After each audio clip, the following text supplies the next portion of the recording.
3월 3일 금요일 아침 묵상의 시간입니다. 오늘 우리에게 주시는 하나님 말씀은 신약성경 마태복음 16장 1절에서 4절까지 말씀입니다.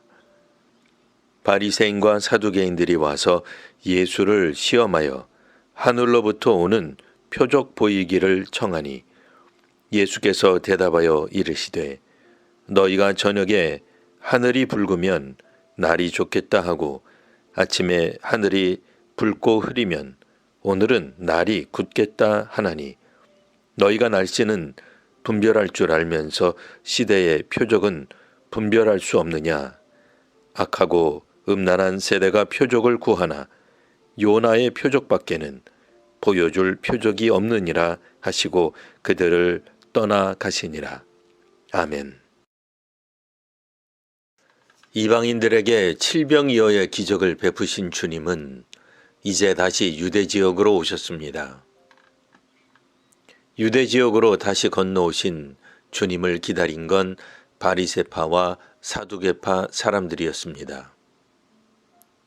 바리새파와 사두개파는 예수께서 활동하던 당시 중요한 종교 지도자 집단이었습니다. 바리새파는 세속 정치에는 관심을 갖지 않았던 반면 사두개파는 세속 정치 같은 현실 참여를 하였습니다. 바리새파와 사두개파는 서로를 불편하게 여겼습니다. 물과 기름 같은 사이였습니다. 그런데 오늘 본문에서는 갑자기 협력하고 연대하는 모습을 보여줍니다.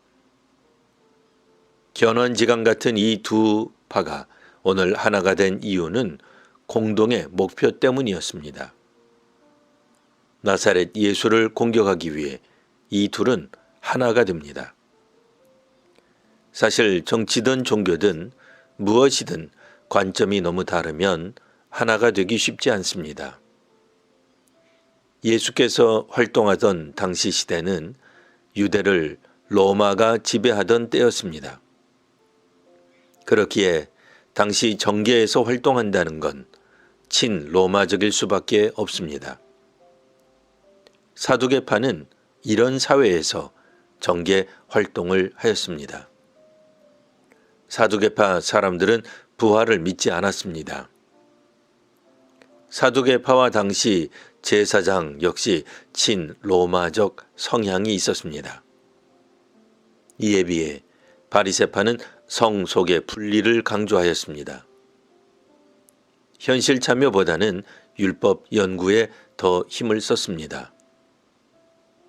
국가 조직에 속한 종교 활동보다는 유대 역사와 민족을 위한 종교 활동에 힘을 기울였습니다.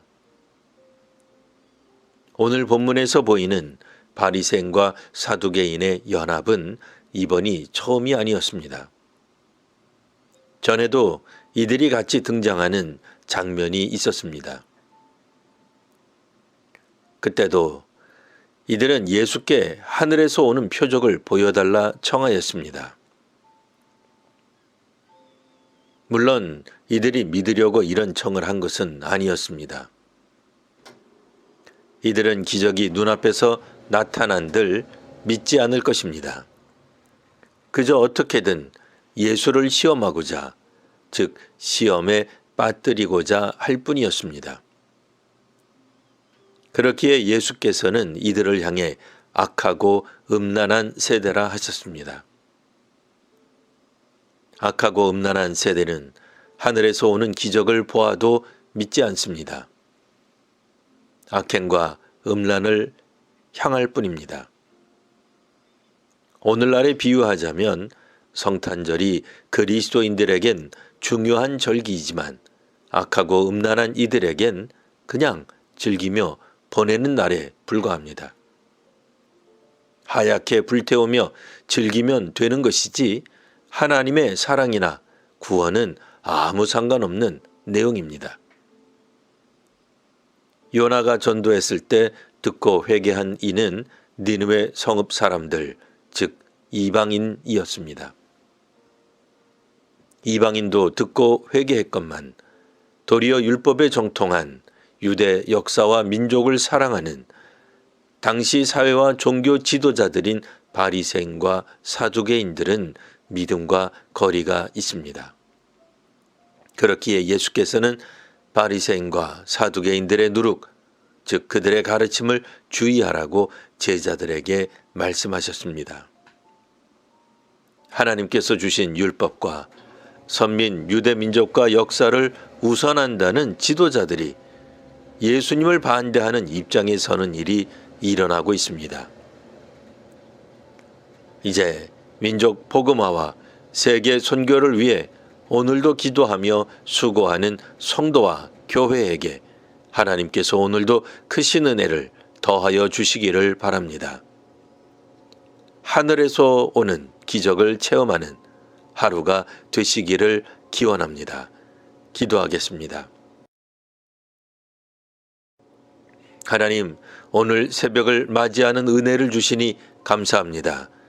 살아 숨쉬는 동안 이 땅에서 선교적 삶을 살기를 원합니다. 남을 미워하고 복수를 이루는 일에서 보람을 찾기보다는 주의 나라를 위한 작은 실천에서 기쁨을 누리게 하옵소서. 자기 꿈과 비전이 아니라 하나님이 보시는 것을 보게 하옵소서. 예수님 이름으로 기도합니다. 아멘.